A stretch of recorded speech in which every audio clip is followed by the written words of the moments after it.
சமீப காலமாக திருவள்ளுவர் பொதுவானவர், அவர் ஒரு இந்து மதவாதி அல்ல என பேசும் பேச்சு சில மாற்று மதத்தவர்களிடம் பொங்கி எழும்பி காணப்படுகிறது.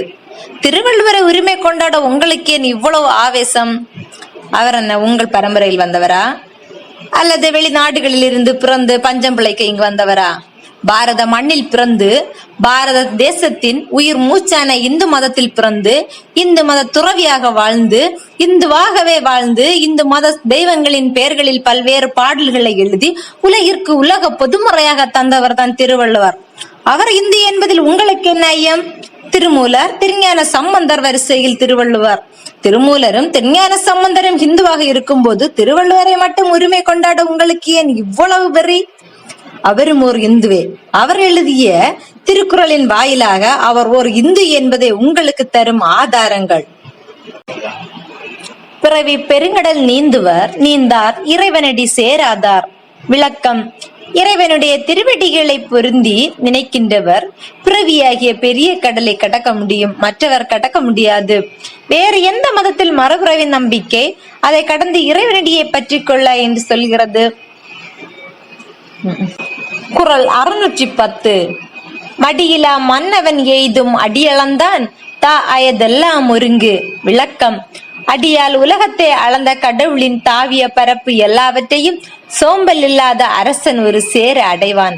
உலகத்தை அளந்த கடவுள் யார்? வாமன அவதாரத்தில் உலகத்தை அளந்த விஷ்ணுவை தான் குறிப்பிடுகிறார். குறள் 1103. தாம் வீழ்வார் மென்தோள் துயிலின் இனிதுகொள் தாமரை கண்ணான் உலகு. தாமரை கண்ணனுடைய உலகம் தாம் விரும்பும் காதலியரின் மெல்லிய தோள்களில் துயிலும் துயில் போல் இனிமையுடையதோ. இதில் கண்ணனை நேரடியாகவே குறிப்பிடுகிறார்.